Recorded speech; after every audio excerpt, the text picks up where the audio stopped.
Bienvenue sur le podcast Un lectorat minoré. Je suis Stella Marie, créatrice de contenu littéraire, et à travers ce podcast, je souhaite mettre en avant des acteurs et actrices du monde littéraire dont les profils ne sont pas conformes aux normes sociétales. Aujourd'hui, j'accueille Maaya, bookstagrammeuse. Bonjour Maaya. Bonjour Stella Marie et bonjour à tes auditeurs. Ça va? Ça va très bien, un peu fatiguée, mais ça va. Ok. Écoute, merci d'avoir accepté ma demande de participation. Avec plaisir, c'est un plaisir pour moi d'être ton invitée, de répondre à tes questions au mieux. Écoute, est-ce que tu peux te présenter pour les personnes qui nous écoutent, s'il te plaît? Oui, alors moi c'est Maya, connue sur Maya Coffee sur Instagram. Je partage du contenu littéraire essentiellement. Je partage mes découvertes, mes coups de cœur. Voilà. Mais est-ce que tu peux préciser dans quel contexte tu as grandi? Alors, je suis née, j'ai grandi en Guadeloupe. J'ai fait toutes mes classes jusqu'au bac. Ensuite, j'ai quitté mon île après le baccalauréat pour étudier à Paris. Donc, j'ai fait une licence de lettres modernes, parcours professorat des écoles. Ensuite, je suis partie vivre à Montréal pour faire des études de littérature. Et voilà. Et aujourd'hui, je suis professeure des écoles. D'accord. À Montréal, du coup? Oui. D'accord. Ok. Donc, ouais, tu as baigné dans la littérature toute ta vie. Et qu'est-ce que tu enseignes, du coup? Professeure des écoles en élémentaire. J'ai une classe des enfants de 8 ans. 7-8 ans. Donc, tu es dans une école française ou... Oui. D'accord. J'habite à Paris actuellement. D'accord. J'habite à Paris et puis voilà, je suis maîtresse à Paris. Ok. Et du coup, comme tu as vécu à Montréal et tu as enseigné là-bas, c'est ça, si je ne me trompe pas? Non, jusqu'à Paris. Juste à Paris. Et du coup, à Montréal, tu as fait tes études, c'est ça? Ouais, Ok. j'étais à l'université là-bas. Ok. Et du coup, enfin, pas quel enseignement, mais Est-ce que j'en tire? ouais, qu'est-ce que tu en tires de ce que tu as appris à Montréal et comment tu as réussi à le transposer du coup dans l'enseignement français? Alors, du coup, comme je t'ai dit, moi, j'ai fait un parcours professorat des écoles. C'est vraiment, mon but, c'était l'enseignement. Donc, l'enseignement, c'est vraiment étude de la langue, tout ce qui est grammaire, syntaxe. Ensuite, partie littérature, en France, j'ai vu des œuvres de la littérature française essentiellement. Et au Canada, c'était un peu plus, toujours littérature française, un peu étrangère, mais un peu plus large. Et justement, ce que j'en tire, c'est qu'au Canada, ça a un peu façonné mon regard sur la littérature. C'est au Canada que mon regard a vraiment changé à partir de mes études là-bas, dans le sens où j'ai étudié les œuvres d'auteurs de la littérature afro, des auteurs afro-descendants. J'ai pu étudier des œuvres que j'avais jamais étudiées en étant étudiante en France. J'ai découvert Marie Condé, mais je la connaissais, mais je n'avais jamais vraiment étudié les œuvres de Condé. J'ai étudié du Marie Condé, du Frantz Fanon, du Dany Laferrière aussi, que j'ai découvert au Canada. Et en fait, mon regard a changé dans le sens où j'ai quand même pris conscience de l'impact de notre littérature, en tout cas à l'international, comment elle était valorisée, elle était étudiée, alors qu'en France, mes années d'études en France, je n'ai jamais étudié d'auteurs de la littérature afro. Et encore plus de fierté pour moi, c'était d'étudier des auteurs de chez moi, dans un contexte académique, hors que les Antilles ou que la Guadeloupe, par exemple. Je me dis en fait que notre plume est importante, nos mots sont importants et que elle est valorisée ailleurs, à nous de la valoriser également. Donc, à partir de ce moment-là, je lis toujours de la littérature française, mais mon regard quand même a évolué. Et puis aujourd'hui, je vais lire beaucoup plus d'auteurs de chez moi, d'auteurs afro-américains, des afro-descendants. Et voilà. Donc c'est pour ça que justement sur la page Maya Kofi, j'ai quand même, au départ en tout cas, j'ai mis l'accent vraiment sur la littérature afro. Donc voilà, je voulais la mettre en lumière à ma petite échelle. D'accord. Ouais, tu t'es bien rendu compte qu'il y avait une grande différence par rapport au regard que la France porte sur la littérature par rapport Totalement. par rapport au Canada. Ouais. Et du coup, est-ce que avec tes élèves, je sais pas jusqu'à quel point tu peux pousser la réflexion, mais parce qu'en CE1, je sais pas si tu dois faire lire des œuvres et des passages à tes élèves ou c'est juste des exercices de grammaire, des trucs très factuels. Ah, ok. Alors, déjà, la lecture, c'est très important à cet âge. C'est important de les inciter à lire, à comprendre les œuvres qu'ils vont lire. Et du coup, moi, mon apport, c'est que j'ai quand même un doigt de regard sur les lectures que je vais apporter dans ma classe. Donc, mes élèves, ils ont cette chance d'avoir beaucoup plus de diversité de lecture. Et moi, je les encourage à lire des livres qui les intéressent vraiment, ou en tout cas à les proposer des livres qu'ils vont choisir d'eux-mêmes. Je vais leur faire une petite introduction sur le livre, leur donner envie de découvrir et puis ils choisiront. Et même moi, lors des lectures que j'offre à la classe, je vais choisir des lectures qui me parlent et je vais les intéresser à ce genre de lecture. D'accord. Et du coup, par exemple, la dernière lecture que j'avais proposée à mes élèves et qu'ils avaient beaucoup apprécié, c'était un livre que j'avais découvert à la foire au salon de la littérature africaine. Je ne me rappelle plus trop du nom de l'auteur, aux éditions Ayo en tout cas. Et c'était l'histoire d'une petite fille noire qui s'appelle Mia. Bon, ça m'a rappelé un peu Maya. L'histoire d'une petite Mia qui afro-descendante, qui passait la journée avec son papa. Donc, ça parlait un peu d'estime de soi, de l'importance de la lecture, pourquoi il faut lire. Et j'ai bien aimé le côté représentation parce que j'ai quand même des petites filles afro-descendantes aussi qui ont pu s'identifier au personnage et toute la classe a apprécié. D'accord. Ouais, t'as un retour plutôt, t'as une réception plutôt positive des enfants. Ok. Mais du coup, est-ce que c'est quelque chose du coup que tu partages avec les autres professeurs ou c'est vraiment toi qui as décidé d'axer ton enseignement avec une certaine ouverture d'esprit?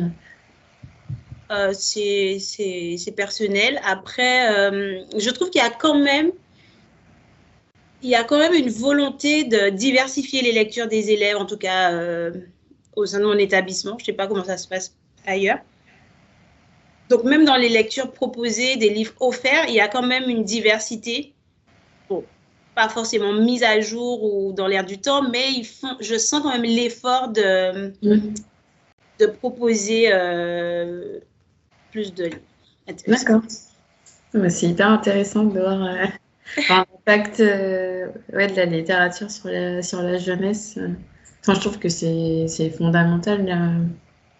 C'est important, même pour la représentation, parce que les enfants, ils s'identifient beaucoup à ce qu'ils voient à la télé, à ce qu'ils vont lire, et même lorsqu'ils vont te dessiner un personnage ou qu'ils vont représenter, il y a quand même une petite lacune au niveau des représentations. Les petites filles, elles vont dessiner une princesse souvent aux longs cheveux blonds, mais ils vont avoir du mal à se représenter parce que pour eux, c'est pas totalement intégré encore. D'accord. Donc, il y a quand même ce travail à faire avec la nouvelle génération. Ok. Et est-ce que tu as d'autres passions à part la littérature? Oui, justement, j'ai découvert une passion récemment, la vidéo. D'accord. Je ne connaissais pas du tout. Donc, à force de faire des chroniques sur ma page sur Instagram, j'ai appris à faire du montage vidéo. J'ai appris à aller vers les autres, faire des interviews d'auteurs. Donc, du coup, à chaque interview, je fais mes petits montages, tout ça. Donc, j'aime beaucoup. Donc, ça, c'est une nouvelle passion qui se développe. Oui, j'ai vu que tu avais interviewé Louisiane Romain, il me semble. Oui, ouais. Donc, Mmh, du coup, j'ai la vidéo que j'aime beaucoup, que je développe en ce moment. Sinon, quoi d'autre? Ah oui, j'anime aussi des ateliers Vision Board depuis 6 ans. Je fais des petits groupes où on travaille ensemble, on travaille sur les projets, comment visualiser ces projets, comment les définir et se projeter. Voilà. d'accord. Ok. Ouais, donc c'est un peu. Enfin, c'est pas coach, mais en gros, il y a cet esprit de enfin, vous vous motivez. Voilà. Ok, ça marche. Et donc, c'est tous les domaines confondus. Oui, oui. Tous les domaines confondus, on travaille en petits groupes et on arrive à. C'est surtout aider l'autre à mettre au clair sa vision, à pouvoir se projeter, définir ses objectifs et les matérialiser déjà sur le papier. Et puis, voilà. Et Ok, pourquoi pas les réaliser grâce à un plan d'action. d'accord. Bah écoute, on va peut-être remonter un petit peu enfin, à l'origine de ton compte. Oui, bah déjà, est-ce que tu avais connaissance du monde numérique enfin, du monde littéraire sur les réseaux avant de créer ta page? Pas du tout. Ah, ben, j'avais même pas Instagram à la base. J'avais pas de compte Instagram et du coup, à la base, déjà mon compte s'appelle Maya Coffee. J'avais le projet de créer un coffee shop. Donc j'étais vraiment partie sur un coffee shop. J'avais déjà commencé à travailler dessus. Et bah, c'était un peu c'était compliqué, même gestion financière, tout ça. C'était un projet peut-être trop gros pour moi à ce moment-là. Et du coup, j'ai un ami, Jérémy, d'ailleurs, s'il m'écoute, coucou, qui m'a dit ben, de créer une page Instagram et puis de créer une communauté, d'échanger autour de la littérature. Et puis peut-être que j'allais rencontrer d'autres personnes qui font la même chose. Et qu'avant de me lancer dans un projet de coffee shop littéraire, ben de déjà créer une petite communauté, tâter le terrain pour voir comment ça se passe, est-ce que les gens sont réceptifs à ce genre de partage. Et puis voilà, donc du coup, ben, je suis arrivée sur Instagram, j'ai appris à manier l'outil, j'ai découvert de belles personnes, comme toi d'ailleurs, qui font un beau travail. Oui, j'ai rencontré plein d'autres créatrices et puis voilà, l'aventure continue. Ok. Donc, qu'est-ce que tu aimes bien, enfin, qu'est-ce que tu t'apprécies le plus du coup sur ta création de contenu? Qu'est-ce que tu aimes le plus proposer? Alors, déjà, ce que j'aime, c'est ben, d'avoir un espace pour parler de mes lectures. Dans mon entourage proche, j'ai pas forcément de grands lecteurs ou des gens. J'ai beaucoup fatigué mes proches avec mes lectures. Dès que je lisais un livre, limite, je les forçais à s'asseoir et à écouter. Donc, je les forçais à écouter mes histoires et tout. Et du coup, ben, sur Instagram, mais ça me fait une petite plateforme pour ben, déjà partager une lecture que j'ai appréciée, créer un échange autour de la thématique, du livre. J'aime beaucoup ça. J'adore échanger, j'adore débattre. Donc, c'est ce que j'aime. Et puis, c'était quoi la question? Qu'est-ce que tu apprécies le plus partager sur ton compte? Ben, mes lectures et puis discuter avec d'autres personnes. Grâce à Instagram, ben, je découvre d'autres univers que je ne connaissais pas. Je découvre d'autres passionnés. J'aime tout ça, en fait. C'est les interactions. Et puis voilà. D'accord. Et du coup, enfin, à quel événement littéraire t'as participé du coup? Parce que tu m'as parlé du salon du livre, enfin euh, non, c'est une foire. Salon de la littérature Ah oui, africaine. C'était cette d'accord. année ou l'année, je ne sais plus trop. C'était cette année? C'est récemment en tout cas. Il y a eu un salon. Salon du livre africain, c'est ça? Oui, Ah oui, dans le sixième. Ok, oui, je vois. je crois que c'était cette année. J'ai participé à quoi? À des événements littéraires à la Villette, la part de la Villette. Ils font pas mal de petits événements. Par exemple, j'ai participé à un événement spécial BD. D'accord. j'ai trouvé ça très intéressant. Je ne lis pas forcément de BD, mais j'ai aimé découvrir cet univers, les auteurs. J'ai pas beaucoup d'événements en fait. Ah oui, j'avais été aussi à un événement organisé par Omax Book. Je ne sais pas si tu connais, une maison d'édition Non, spécialisée dans la traduction de livres afro-américains. d'accord. Non, ça me dit rien là. Omax. Omax Book. J'ai interviewé l'éditeur récemment, Alexis Lestas. Et en fait, il avait organisé un événement autour de la sortie du livre de Rick Ross. Et du coup, c'était vraiment intéressant. 1 heure, mais bon, 1 heure d'échange autour du livre. Donc ça, c'était vraiment bien. Ensuite, en Guadeloupe, un incontournable, c'est le stand des éditions de l'Aigle Marron. J'ai été cet été. Les éditions de l'Aigle Marron, ils ont un stand au marché du Moule qui est vraiment, vraiment bien, où déjà l'ambiance, rencontrer l'éditeur, les auteurs, c'est top. Et puis, dénicher des pépites. Donc ça, pour moi, c'est un petit événement. Ça fait déjà pas mal. Ouais. Et est-ce que tu as pu, grâce à tous ces événements et ces échanges, est-ce que tu as pu faire des rencontres, que ce soit à travers des challenges ou même des discussions?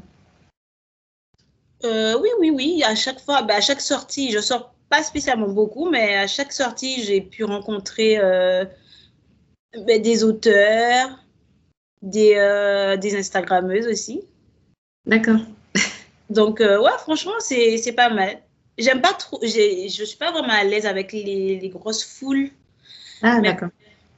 il faut de temps en temps. Ouais, c'est pas évident. Je suis pas forcément à l'aise. Ok, parce que du coup, tu avais pour ambition de créer ton coffee shop, mais c'était pour discuter autour de la littérature ou ça avait rien à voir En fait, je pense que j'ai été un peu matrixée de mon expérience au Canada. Au Canada, j'ai découvert les coffee shops et j'étais littéralement amoureuse des cafés, me poser pour travailler, pour lire. J'étais tout le temps dans un coffee shop. Et du coup, je m'étais dit, j'aurais vraiment aimé avoir mon propre coffee shop avec la littérature antillaise, avec un peu ambiance à l'américaine, avec une scène ouverte, avec du slam, avec tout ce qui tourne autour de la littérature, de la culture, avec des petites boissons chaudes, bien évidemment. Mais voilà, c'est peut-être plus tard, mais pour le moment, non. Là, je suis focalisée sur d'autres projets. Ok. En lien avec ce que tu fais sur les réseaux ou rien à voir? Toujours la littérature. Récemment, mais là, je travaille sur une offre de box de littérature jeunesse. Ah, ok, cool. Voilà, j'ai pu tester notamment avec mes élèves, avec les enfants de mon entourage. J'ai fait une offre de lancement où j'ai proposé des livres autour de la littérature jeunesse, puis avec un atelier lecture pour les enfants et les parents en présentiel. Et du coup, ça s'est super bien passé. Et du coup, je travaille dessus et c'est le projet. Écoute, bon courage. Merci. Écoute, on va peut-être parler un peu plus de tes goûts littéraires. Donc, je suppose que... Mais du coup, comment tu as découvert ma page? Oui. En fait, je cherchais Non, mais je crois que c'était par rapport à Louisiane, du coup, au moment où tu as proposé, ouais. Il me semble que... Alors, soit ça a été relayé sur ça, soit elle a relayé en story, ou ça doit être aussi peut-être Caro Caro lectrice. Elle a sûrement dû relayer aussi ton interview et du coup, j'ai découvert ta page comme ça. D'accord. Parce que moi, j'avais vu la page Lectorat minoré. Ouais. Mais il n'y avait pas je t'ai jamais vu. Je pense qu'il y avait le dessin, mais j'avais pas vu qui était derrière le compte. En fait, sur les réseaux, je me montre pas trop. D'accord. Après, j'ai mis le pseudo dans la bio du podcast, mais c'est vrai que ouais, on ne voit pas sur Instagram. Faut aller sur YouTube où des fois j'ai ma tête, mais Pas souvent. J'ai regardé quelques épisodes, il y avait les photos. Ouais, ça dépend des personnes, si elles veulent se filmer ou pas. Mais ouais, je suis pas trop... Enfin, j'ai pas cet automatisme-là de tout le temps me montrer, me filmer. Je le fais un peu, là, un peu plus récemment sur Insta pour présenter les actualités. Là, je le fais en vidéo. Mais sinon, ouais, non, sinon, c'est pas forcément... c'est pas quelque chose qui m'anime parce que ouais, je pense que c'est un peu pas par flemme, mais j'ai pas envie de faire cet effort-là encore en plus de toujours m'apprêter. C'est tout, c'est un peu chiant, mais bon.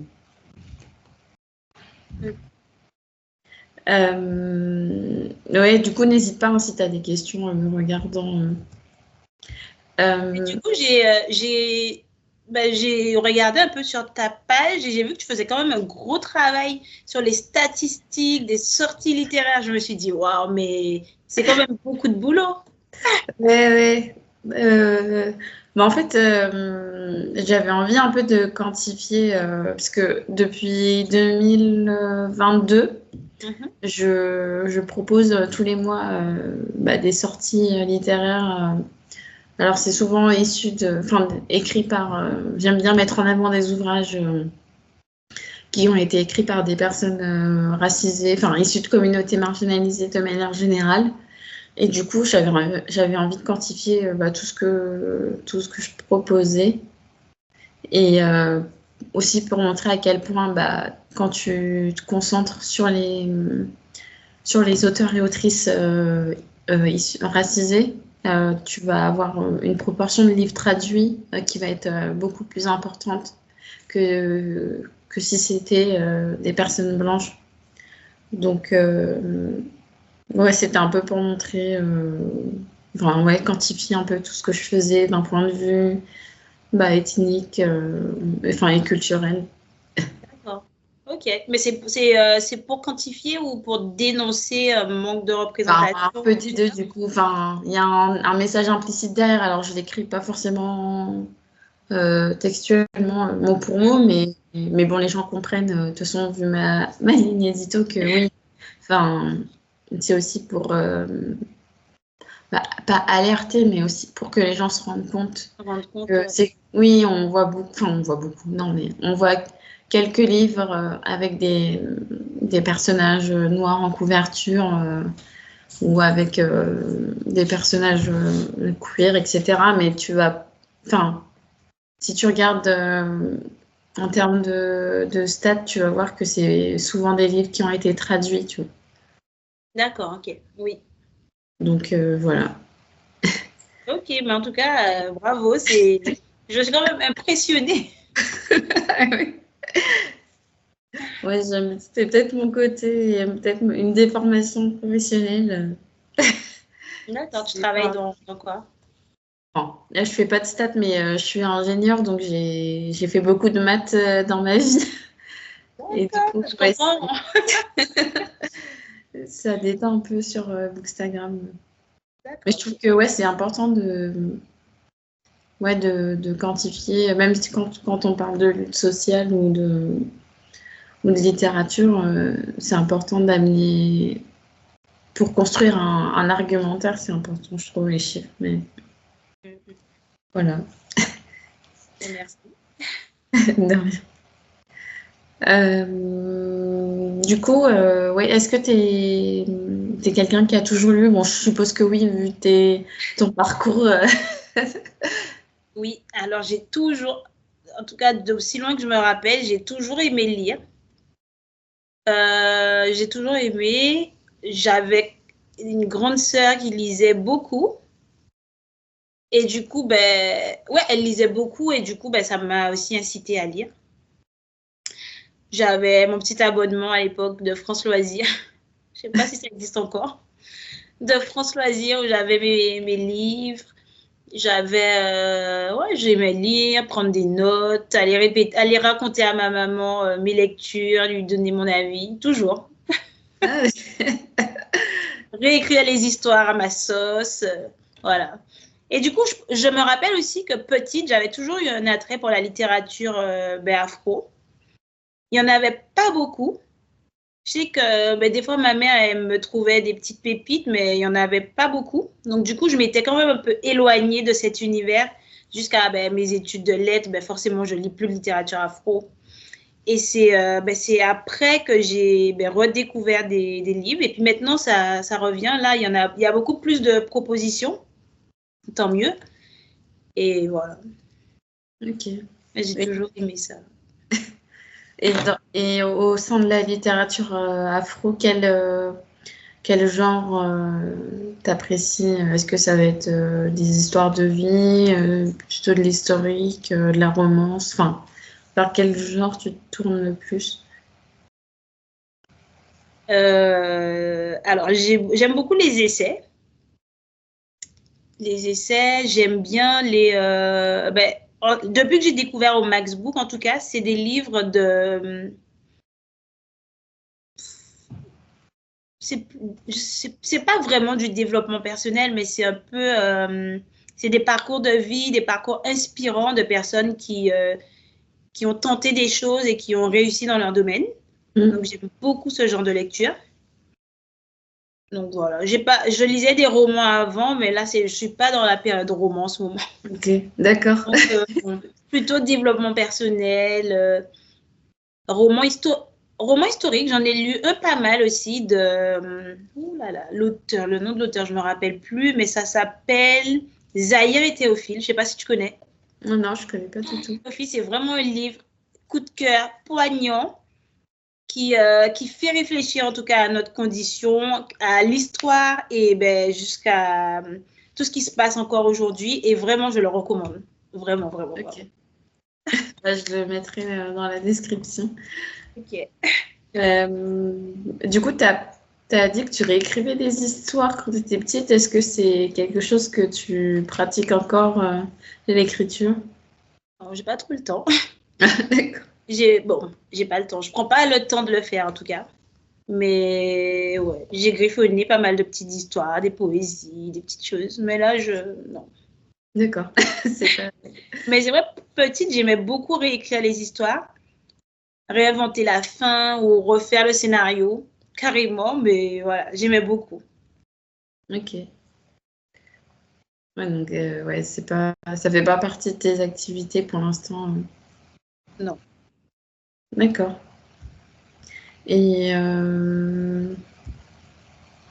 oui, la lecture marquante, toi, tu m'as parlé de Zahir et Théophile. C'est littérature afro. Ah oui, oui. Littérature Après, afro. Zahir et Théophile. Franchement, je le recommande.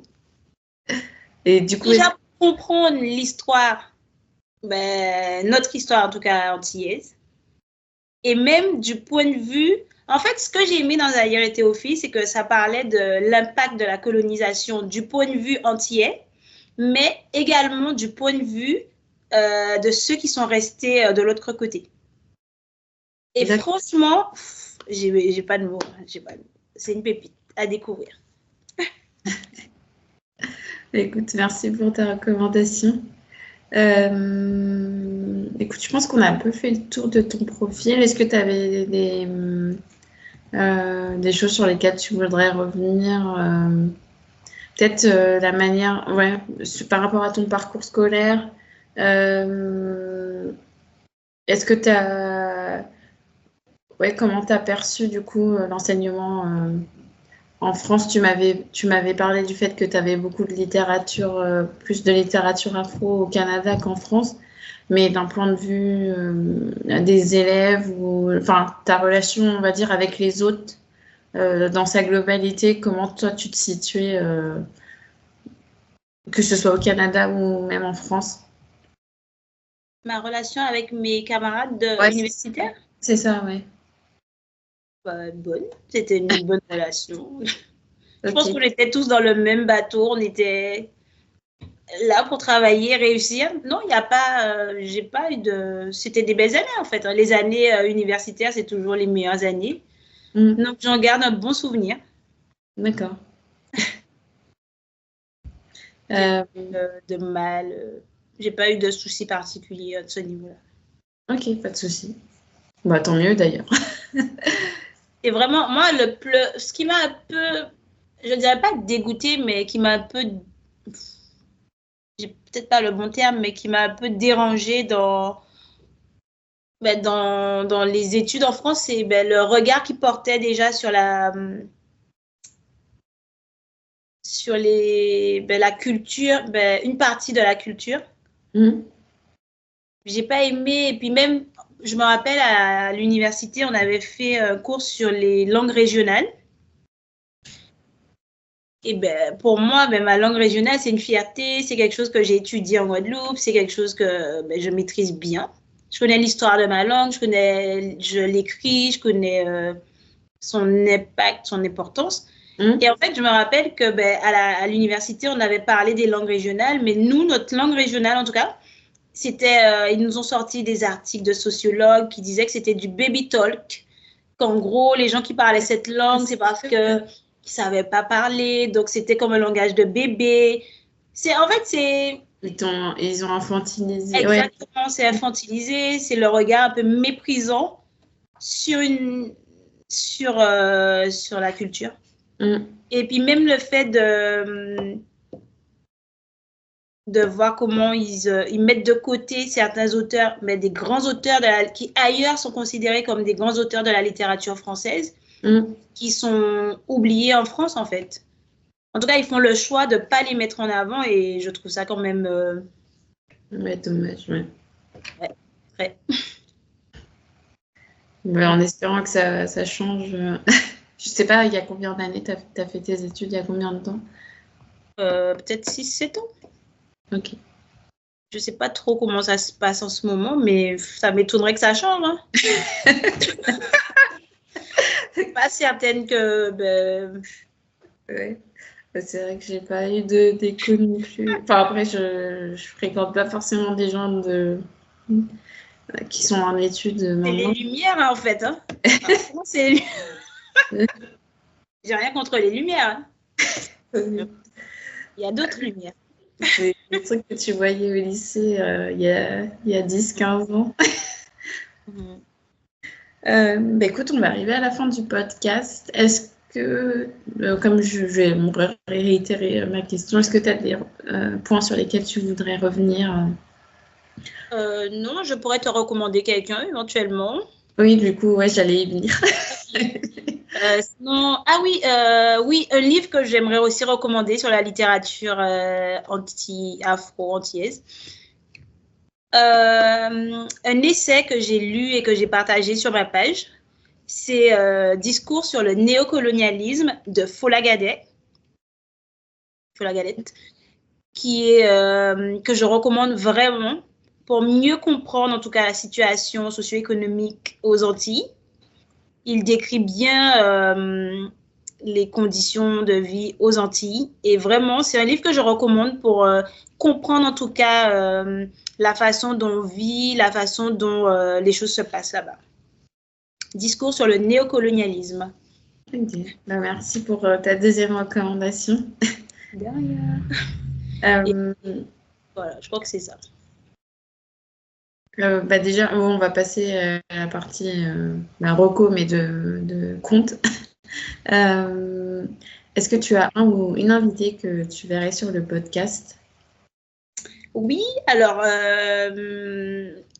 je connais quelqu'un qui travaille actuellement qui est illustrateur numérique. Il travaille actuellement sur une BD qui va sortir bientôt. Et sur les mythes et légendes de la Caraïbe, je crois. D'accord. En tout cas, c'est quelqu'un en tout cas, il prépare un projet très, très, très lourd. Et du coup, ça serait bien de le découvrir, en tout cas. Très bien. Et du coup, c'est quoi son compte? Son compte, c'est Jelly Punt. Jelly Punt. Ok, bah, je connais pas du tout. Et voilà, je t'invite à le découvrir. Merci beaucoup. Est-ce que tu peux rappeler aux auditeurs et auditrices où est-ce qu'on peut te retrouver, s'il te plaît? Alors, je suis sur Instagram, sur la page Maya Coffee.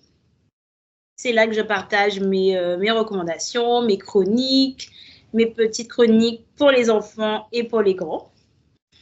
Mes interviews également d'auteurs, de lecteurs. Et j'ai aussi une newsletter j'ai mis le lien de la newsletter dans ma bio sur Instagram. Il y a de belles choses qui arrivent. Et sinon, on peut me retrouver sur YouTube également. Je suis une nouvelle arrivée sur YouTube et je partage mes interviews en long format. Très bien. Et ma page YouTube, c'est également Maya Coffee. Très bien. Écoutez, j'invite les auditeurs et auditrices à découvrir ta page et à rester à l'affût par rapport à tes... Il y a de belles choses à venir. Écoute, merci Maya d'avoir échangé avec moi pour le podcast. Merci à toi. J'étais très contente de répondre à tes questions. C'est toujours un plaisir, en tout cas, de découvrir tous les profils que tu partages. Ils sont tous différents et tous enrichissants à leur manière. Donc, merci pour ce beau travail de partage. De rien. Je vais également remercier les auditeurs et auditrices d'avoir écouté cet épisode d'un lectorat minoré. Et je vous dis à tous et à toutes à très bientôt.